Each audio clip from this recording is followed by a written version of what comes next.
Shalom jemaat yang dikasihi Tuhan, kita bertemu kembali memasuki awal bulan September ini.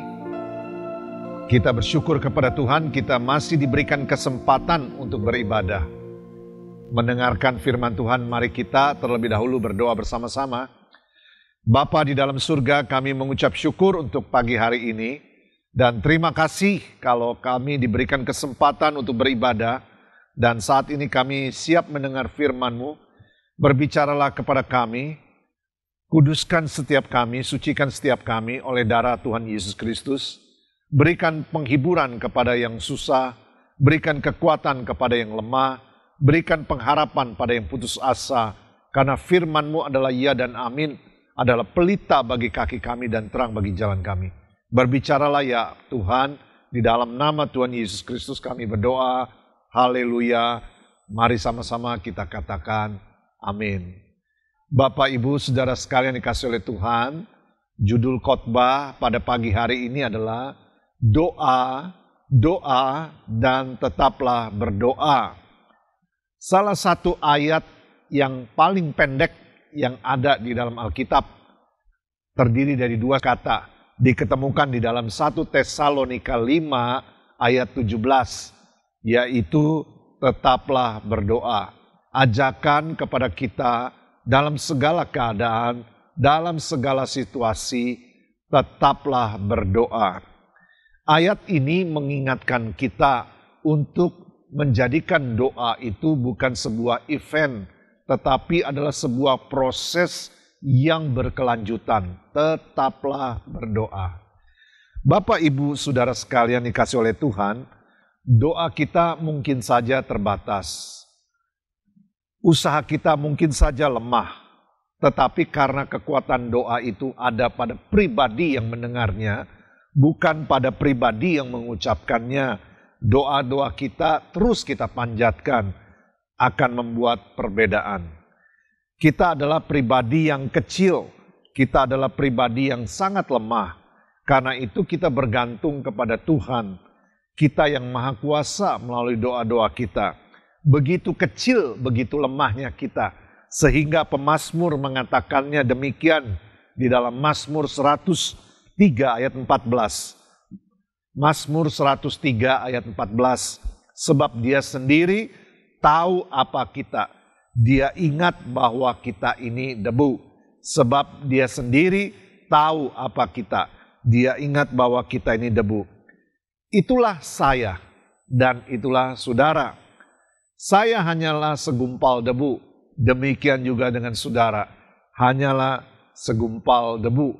Apa yang kita ketahui tentang debu? Debu itu kecil, debu itu tidak penting. Ketika tertiup, maka gumpalan debu itu atau butiran debu itu hilang. Itulah hidup kita, abu menjadi abu dan debu menjadi debu. Pada pagi ini, maka hal itu membawa kita kepada cerita tentang peristiwa seputar kelahiran dari Yohanes Pembaptis. Kita semua tahu di dalam Lukas pasal 1, cerita besarnya adalah tentang kelahiran Tuhan Yesus. Tetapi penulis Injil Lukas, yaitu Lukas, menghabiskan banyak ayat untuk menjelaskan tentang kelahiran seputar kelahiran Yohanes Pembaptis lebih banyak daripada seputar kelahiran Tuhan Yesus. Lukas ingin mengajak kita merenungkan bagaimana Tuhan menyelesaikan misinya menggunakan kita orang-orang yang lemah melalui doa-doa kita. Mari kita lihat ayat demi ayat mulai dari Lukas pasal 1 ayat 5 sampai ayat yang ke-7. Lukas pasal 1 ayat 5 sampai ayat yang ke-7. Pada zaman Herodes, Raja Yudea adalah seorang imam yang bernama Zakaria dari rombongan Abia. Istrinya juga berasal dari keturunan Harun, namanya Elisabet. Apa yang kita pelajari dari satu ayat ini? Peristiwa ini terjadi pada waktu Herodes Agung memerintah, yaitu kira-kira pada tahun 7 sampai tahun 5 sebelum Masehi. Apalagi yang kita pelajari dari ayat ini? Baik Zakaria maupun istrinya yang namanya Elisabeth sama-sama dari keturunan imam, yaitu keturunan Harun. Ini seperti seorang pendeta menikah dengan anak seorang pendeta, atau seorang hamba Tuhan menikah dengan anak seorang hamba Tuhan, merupakan pasangan yang cocok, harmonis. Di ayat yang ke-6, keduanya adalah benar di hadapan Allah dan hidup menurut segala perintah dan ketetapan Tuhan dengan tidak bercacat. Apa yang kita pelajari di sini? Lukas menyebut mereka sebagai orang yang benar dan tidak bercacat.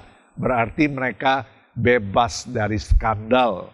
Ayat ke-7 kita lanjutkan. Tetapi mereka tidak mempunyai anak sebab Elisabeth mandul dan keduanya telah lanjut umurnya. Ayat ini menceritakan apa? Ayat ini menceritakan mereka berdua sudah cukup tua. Diperkirakan usianya ada di 60 tahun lebih. Mereka tidak memiliki anak pada waktu usia mereka sudah 60 tahun lebih. Fakta menjadi penting ketika mereka tidak mempunyai anak. Di Alkitab, di kitab Mazmur mereka ditulis bahwa orang-orang yang memiliki anak adalah orang-orang yang diberikan seperti reward. Karena anak itu adalah reward atau hadiah dari Tuhan. Jadi mereka tentu saja berdoa untuk anak laki-laki.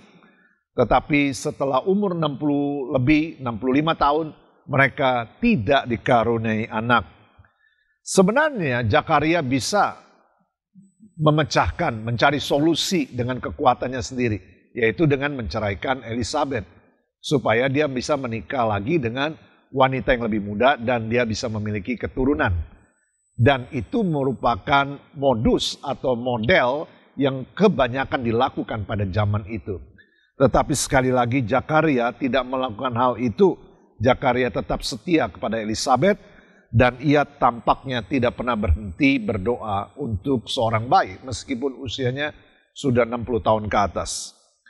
Jadi kita menemukan di sini seorang hamba Tuhan menikah dengan anak seorang hamba Tuhan, bersama-sama mereka melayani Tuhan dan selalu setia selama bersama-sama bertahun-tahun. Dengan sungguh-sungguh mereka berdoa kepada Tuhan agar mereka diberikan anak, tetapi doa mereka belum dijawab. Mereka harus menunggu. Berapa lama mereka harus menunggu? Alkitab mencatat tokoh-tokoh di dalam Alkitab seringkali harus menunggu. Yusuf misalnya, dari mimpinya sampai tergenapinya, Yusuf menunggu selama 13 tahun. Abraham ketika mendapatkan janjinya dari Tuhan bahwa dia akan memiliki keturunan dan keturunannya seperti bintang di langit dan pasir di laut. Dia menerima janji itu pada usia 75 tahun dan digenapi pada waktu Ishak lahir pada waktu Abraham berumur 100 tahun. Berapa lama Abraham menunggu janjinya? 25 tahun. Ketika kita melihat seorang yang bernama Musa, maka kita melihat Musa ada di padang gurun selama 40 tahun. Berapa lama Musa harus menunggu di padang gurun sebelum dipakai Tuhan membebaskan bangsa Israel keluar dari Mesir? Musa menunggu selama 40 tahun.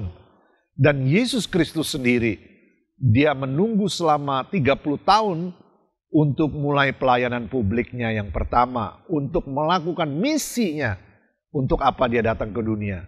Yaitu Yesus Kristus menunggu selama 30 tahun.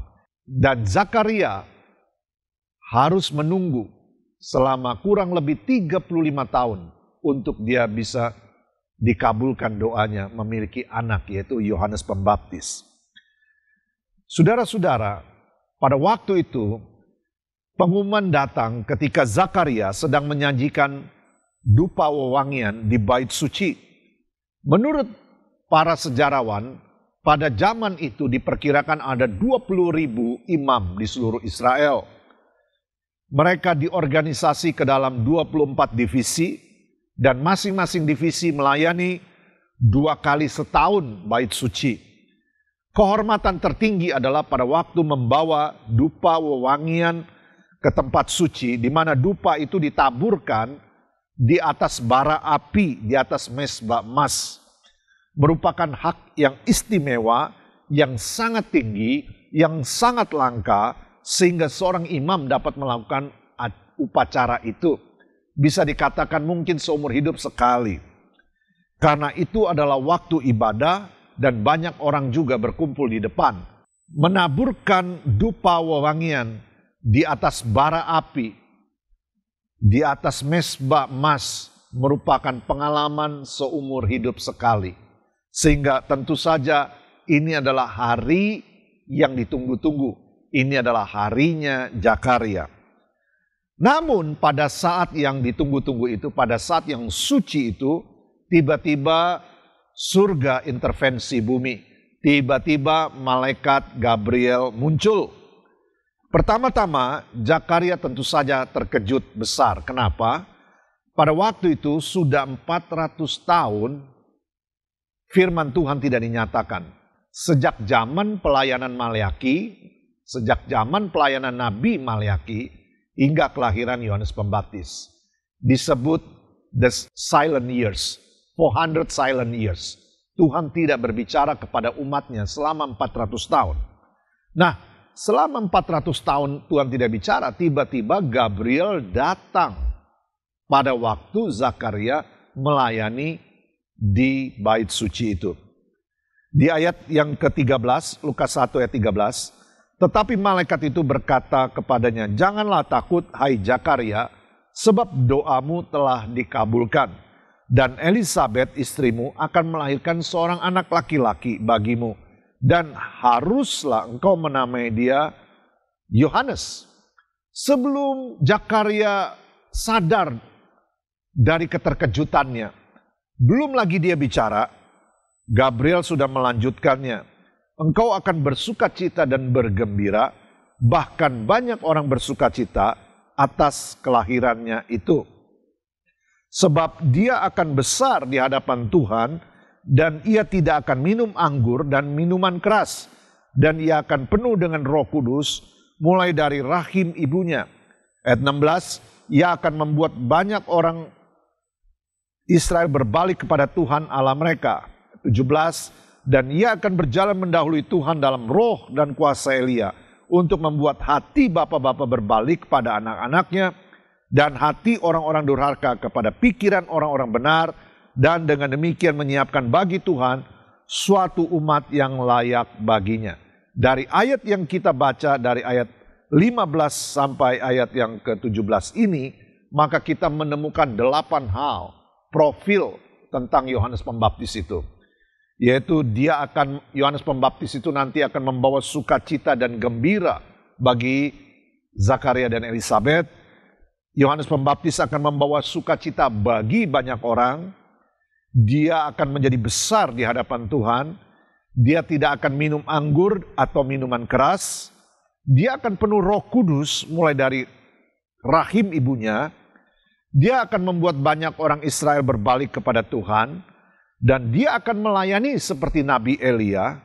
Yang ke-8, dia akan menyiapkan umat Tuhan untuk kedatangan Yesus Kristus. Momen di mana malaikat Gabriel itu mengunjungi Zakaria ketika dia ada di bait suci, itu tentu saja merupakan momen terbesar dalam hidup Zakaria. Karena surga intervensi bumi, malaikat datang kepada Zakaria. Dan di luar sana juga kerumunan orang besar menantikan Zakaria. Zakaria sama sekali tidak siap dengan kehadiran Gabriel. Dan mendengarkan pengumuman yang fantastis ini, bagaimana doa dia dijawab setelah bertahun-tahun, meskipun usianya sudah lanjut, bahwa dia akan memiliki seorang anak. Lalu Zakaria berkata kepada malaikat itu dalam ayat 18, bagaimanakah aku tahu bahwa hal ini akan terjadi, sebab aku sudah tua dan istriku sudah lanjut umurnya.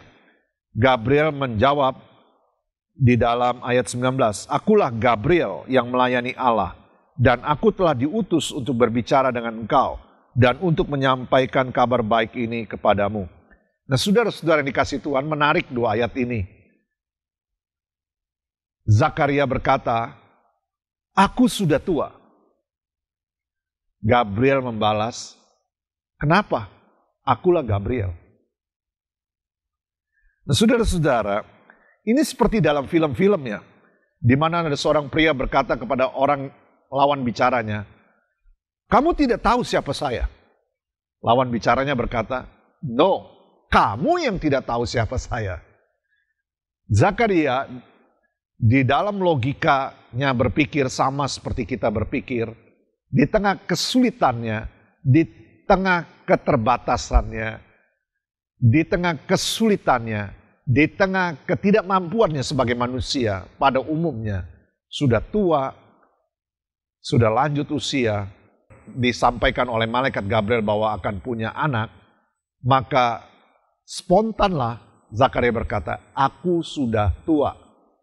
Tetapi Gabriel membalas, "Aku Gabriel." Nah, saudara-saudara dikasihi Tuhan, ketika surga intervensi bumi, kita akan shock. Segala yang tidak mungkin akan terjadi. Apapun yang tidak mungkin menjadi mungkin. Apapun yang tidak bisa menjadi bisa. Jangan pandang remeh doa yang dinaikkan terus-menerus. Meskipun belum kelihatan jawabannya.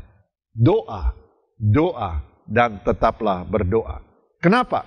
Karena kekuatan doa itu ada pada pribadi yang mendengarnya, bukan dari pribadi yang mengucapkannya. Doa-doa kita akan membuat perbedaan. Tetaplah berdoa. Ini bukan tentang Zakaria. Zakaria penuh dengan keterbatasan.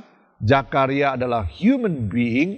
Zakaria adalah manusia biasa, sama seperti kita semua, penuh keterbatasan, penuh dengan kendala, penuh dengan ketidakmampuan, penuh dengan segala ketidaksempurnaan. Ini bukanlah tentang Zakaria, ini bukanlah tentang kita, ini bukanlah tentang siapa-siapa. Ini adalah tentang Tuhan sendiri. It's all about God. Kalau Tuhan mau melakukan apa saja, maka Dia bisa melakukan apa saja.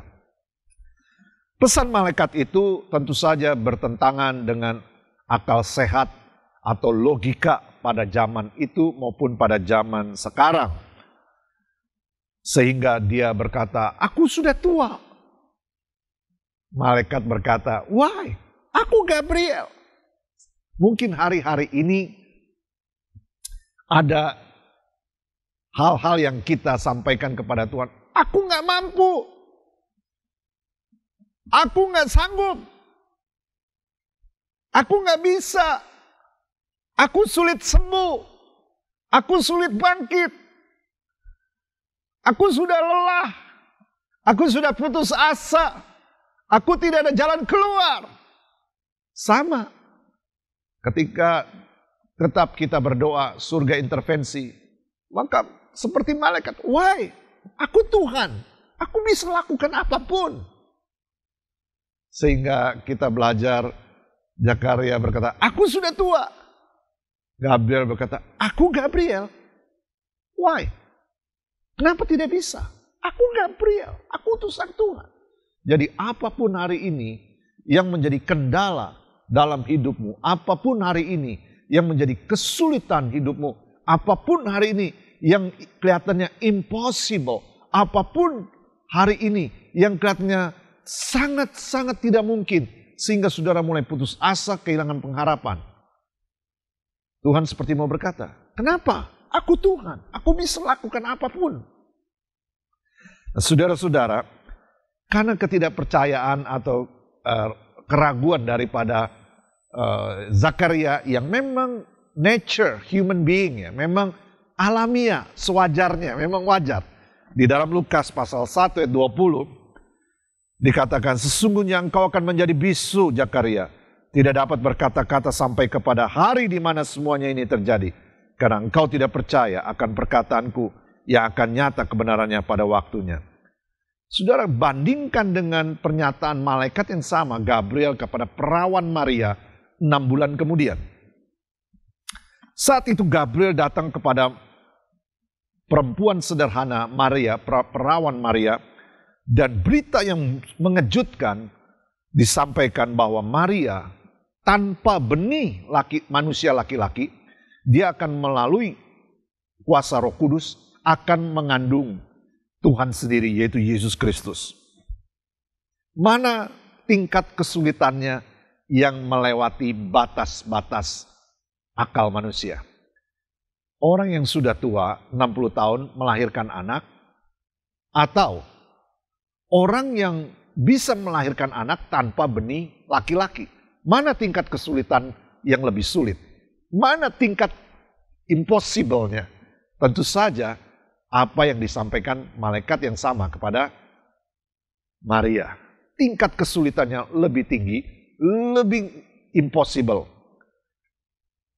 Sehingga Maria berkata, bagaimana mungkin? Lukas 1 ayat 34, bagaimana hal itu mungkin terjadi karena aku belum bersuami? Zakaria bertanya, bagaimana mungkin? Aku sudah tua. Maria bertanya, bagaimana mungkin? Aku belum bersuami. Tetapi tanggapan Maria berbeda dengan Zakaria. Ketika malaikat itu menyelesaikan pengumumannya, maka Maria menjawab demikian di ayat 38. Sesungguhnya aku ini adalah hamba Tuhan. Jadilah padaku menurut perkataanmu itu. Lalu malaikat itu meninggalkan dia. Ada perbedaan yang cukup besar dalam hal ini antara Zakaria dan Maria. Zakaria menginginkan bukti. Maria menginginkan pengertian. Zakaria menginginkan bukti. Saya mau lihat bukti meskipun saya mendengarnya langsung, tapi saya mau lihat buktinya. Sementara Maria menginginkan pengertian. Sesungguhnya aku ini adalah hamba Tuhan. Jadilah padaku menurut perkataanmu ini. Meskipun Maria nggak mengerti, meskipun Maria sulit mencerna, jadilah padaku menurut perkataanmu ini. Karena aku ini adalah hambamu. Nah, sikap seperti Maria itu kiranya menjadi doa kita. Tuhan, aku ini adalah hambamu. Jadilah padaku menurutmu. Karena aku tahu yang terbaik adalah dari engkau. Engkau bisa melakukan segala hal yang gak mungkin seturut dengan kehendakmu. Jadi Zakaria menginginkan bukti, Maria menginginkan pengertian. Tidak semua hal yang terjadi itu harus bisa dijelaskan oleh bukti. Bukan karena tidak ada bukti, tetapi karena bukti itu belum tersingkapkan. Alam semesta, galaksi yang berjumlah miliar galaksi, banyak hal belum bisa dibuktikan. Meskipun saintis dengan pengertiannya percaya bahwa galaksi-galaksi itu ada. Nah, saudara-saudara yang dikasihi Tuhan, tidak semua hal yang terjadi dalam hidup kita memerlukan bukti. Ada hal-hal yang belum tersingkapkan buktinya. Tetapi berbeda dengan pengertian. Meskipun buktinya belum tersingkapkan, karena iman kita bisa mengerti.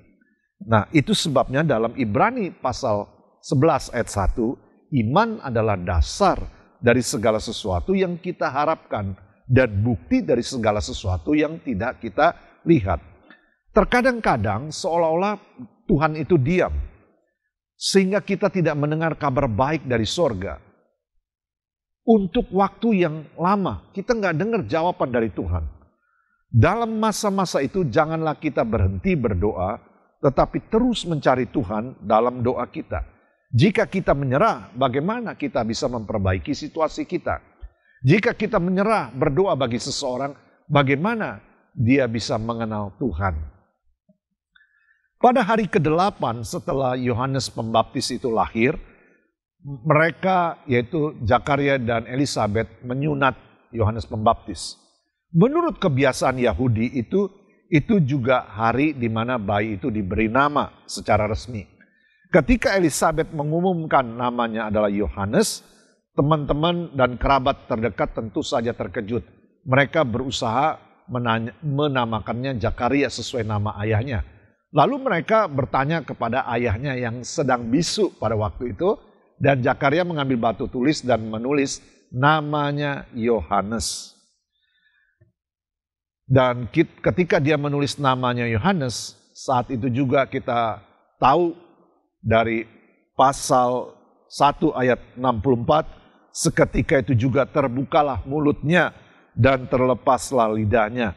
Lalu Zakaria berkata-kata dan memuji Allah. Nah, apa yang kita pelajari tindakan Tuhan terhadap Zakaria ini? Ada 3 hal. Yang pertama, Tuhan menunjukkan kekuasaannya, yaitu dalam kelahiran Yohanes Pembaptis. Hal yang impossible menjadi possible. Tuhan menunjukkan kekuasaannya.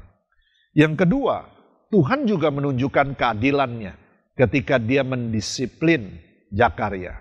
Dan yang ketiga, Tuhan menunjukkan belas kasihnya ketika dia memulihkan suaranya Zakaria sehingga dia bisa berbicara lagi.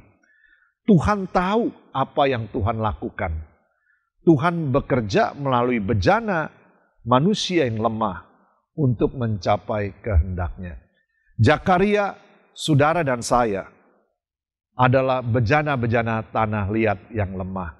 Zakaria bukanlah orang jahat, namun di bawah tekanan dia berubah menjadi ragu dan tidak percaya. Setiap dari kita mungkin pernah melakukan hal yang sama. Disitulah letaknya pelajaran kita pada hari ini. Kita ini orang yang lemah. Kita ini gampang tersandung dalam banyak hal.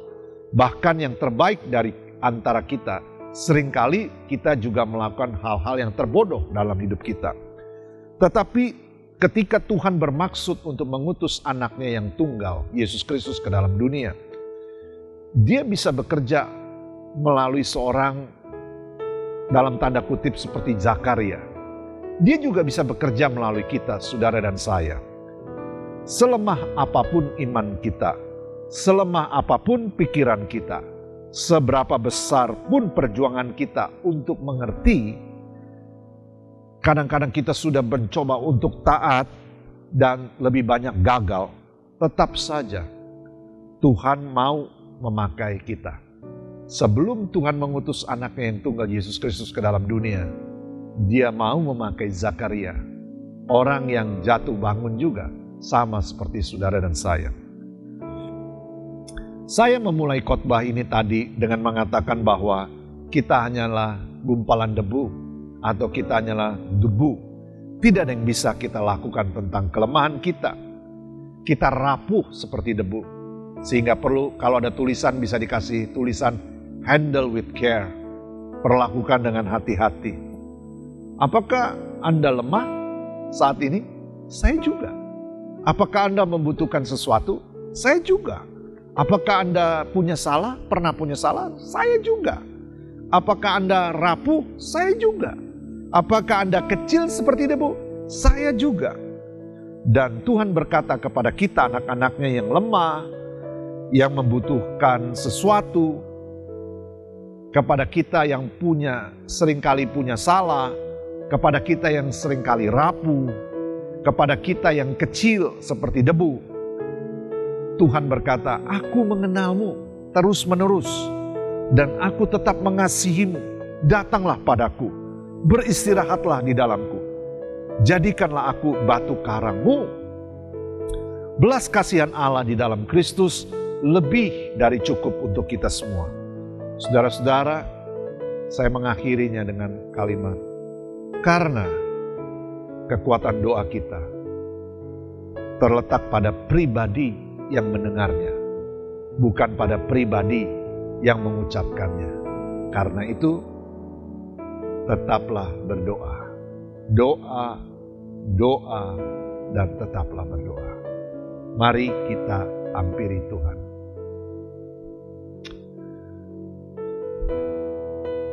Tuhan mau memakai kita, bejana-bejana tanah liat. Karena bejana-bejana yang sempurna sudah ada di sorga.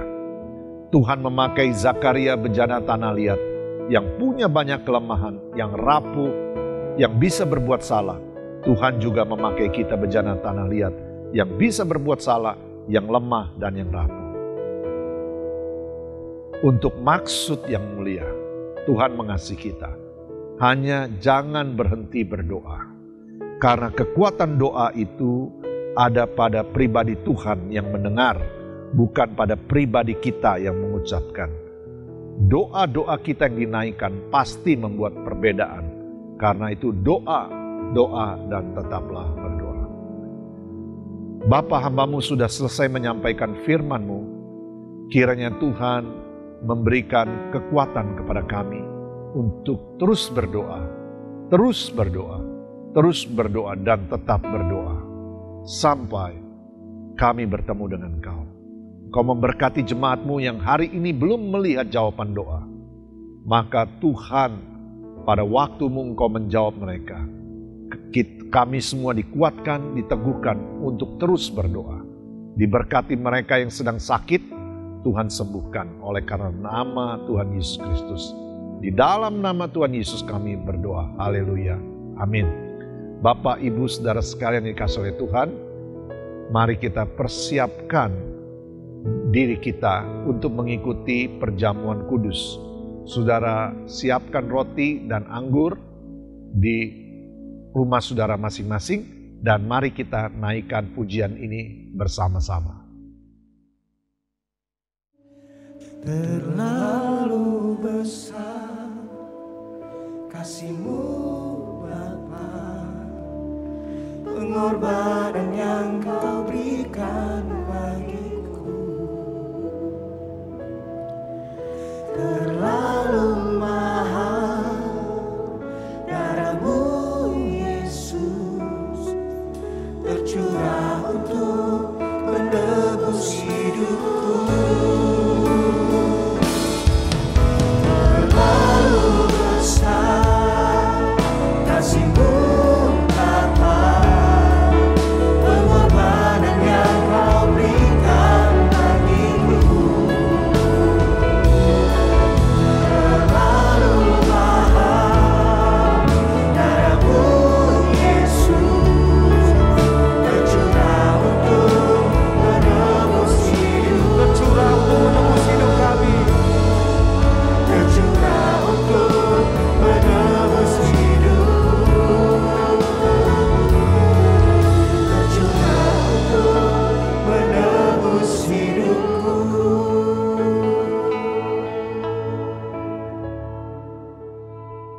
Bapak, Ibu, Saudara sekalian, sudah memegang roti dan anggur di tangan kita. Anda bisa pakai biskuit atau minuman di rumah selama ibadah di rumah. Mari kita siapkan hati kita. Kita terlebih dahulu periksa hati kita seperti firman Tuhan berkata, sebab setiap kali kamu makan roti ini dan minum cawan ini, kamu memberitakan kematian Tuhan sampai Dia datang. Jadi barang siapa dengan cara yang tidak layak makan roti atau minum cawan Tuhan, dia berdosa terhadap tubuh dan darah Tuhan. Karena itu hendaklah tiap-tiap orang menguji dirinya sendiri, dan baru sesudah itu ia makan roti dan minum dari cawan ini.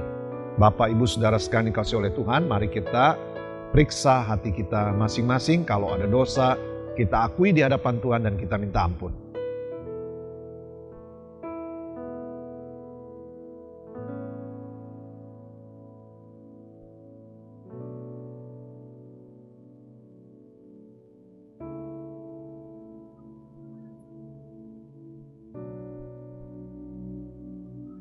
Mari kita angkat roti di tangan kita, sebab apa yang telah kuteruskan kepadamu, telah aku terima dari Tuhan, yaitu bahwa Tuhan Yesus pada malam waktu diserahkan, Dia mengambil roti.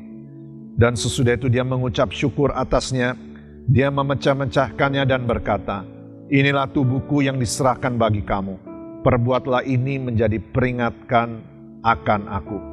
Saudara, bukankah roti yang kita pecah-pecahkan ini adalah persekutuan kita dengan tubuh Kristus? Di dalam nama Tuhan Yesus, mari kita makanlah.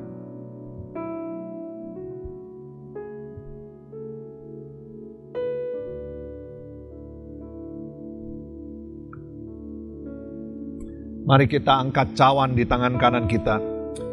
Demikian juga Dia mengambil cawan sesudah makan lalu berkata, cawan ini adalah perjanjian baru yang dimeteraikan oleh darahku.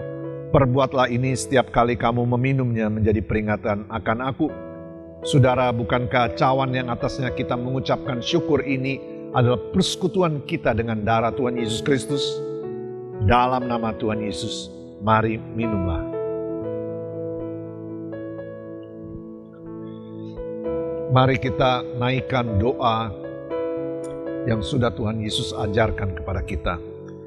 Bapa kami yang di sorga, dikuduskanlah namamu, datanglah kerajaanmu, jadilah kehendakmu di bumi seperti di sorga. Berikanlah kami pada hari ini makanan kami yang secukupnya, dan ampuni kami akan kesalahan kami, seperti kami juga mengampuni orang yang bersalah kepada kami. Dan janganlah membawa kami ke dalam pencobaan, tetapi lepaskanlah kami daripada yang jahat, karena Engkaulah yang mempunyai kerajaan dan kuasa dan kemuliaan sampai selama-lamanya. Amin. Bapak, Ibu, Saudara sekalian dikasih oleh Tuhan, sebelum kita akhiri dengan doa berkat, mari kita terlebih dahulu menyaksikan SLCC News berikut ini. Firman yang sangat luar biasa. Diawali dengan tema Resilience in Prayer, kita belajar bahwa kekuatan doa terletak pada pihak yang mendengarkannya, bukan pada pihak yang mengucapkannya.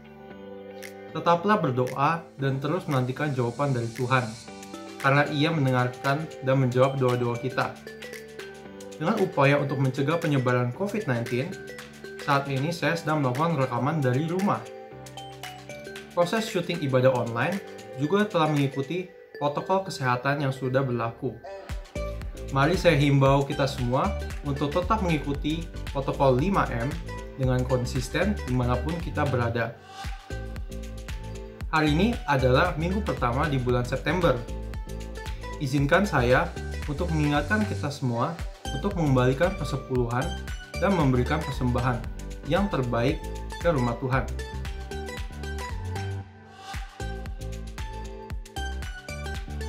Dig Deeper Online diadakan kembali pada tanggal 7 September pukul 7.30 malam.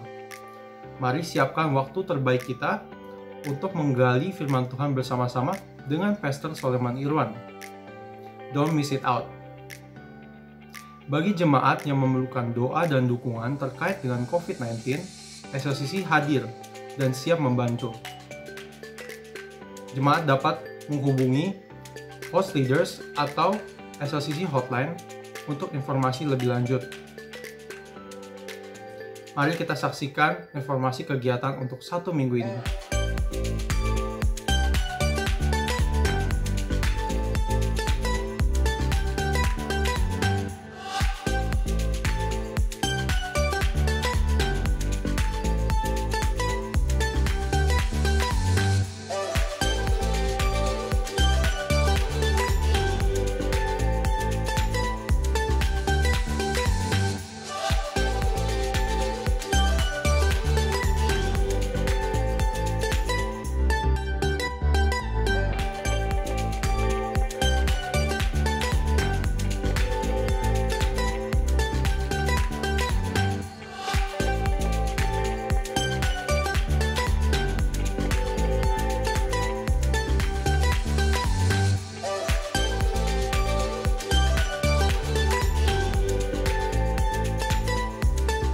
Mari kita bersatu di dalam doa.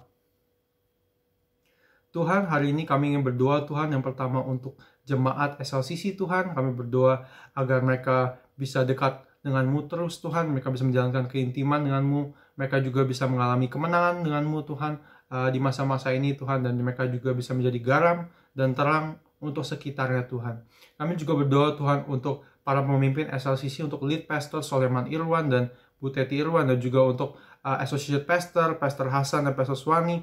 Kau lindungi mereka, Tuhan, selalu, Tuhan. Mereka juga bisa diberikan hikmat untuk mengambil keputusan-keputusan penting demi masa depan gereja SLCC, Tuhan. Kami berdoa, lindungi mereka terus, Tuhan. Kami juga berdoa, Tuhan, untuk gereja-gereja di Indonesia, Tuhan. Kami berdoa di masa-masa ini mereka bisa terus bertumbuh, Tuhan. Mereka bisa terus menyebarkan kabar baik-Mu, Tuhan, dan terus membangun demi kemuliaan nama-Mu, Tuhan. Kami juga berdoa, Tuhan, untuk Indonesia, untuk pemimpin kami dan presiden kami dan para menteri dan gubernur kami, Tuhan. Tolong berikan mereka juga hikmat Tuhan, kebijaksanaan untuk mengambil keputusan-keputusan penting yang bersangkutan dengan masa depan negara ini Tuhan. Kami berdoa untuk Indonesia juga Tuhan, kuatkan kami terus Tuhan. Terima kasih Tuhan untuk hari ini Tuhan. Di dalam nama Yesus kami berdoa. Amin. God bless you all. Kita semua juga diberikan kesempatan untuk mengembalikan persembahan persepuluhan kita.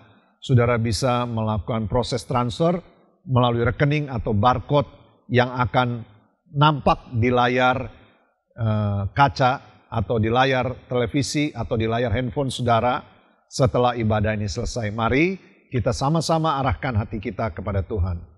Saudara-saudara yang dikasihi oleh Tuhan, doa-doa dan teruslah berdoa, karena kekuatan doa itu bergantung kepada siapa yang mendengarkannya, yaitu Tuhan sendiri, bukan bergantung kepada kita yang mengucapkannya. Tuhan memberkatimu, Tuhan melindungimu, Tuhan menyinari engkau dengan wajahnya dan memberikan kau kasih karunia. Tuhan menghadapkan wajahnya kepadamu dan memberikan kau damai sejahtera. Kiranya berkat dan rahmat dari Allah Bapa, cinta kasih dari Tuhan Yesus Kristus, persekutuan yang manis dengan Roh Kudus menyertaimu hari ini dan selama-lamanya. Di dalam nama Tuhan Yesus, semua yang percaya mari sama-sama kita katakan amin. Happy Sunday, selamat menggunakan waktu bersama keluarga, dan mari kita naikkan doksologi. Tuhan Yesus memberkati.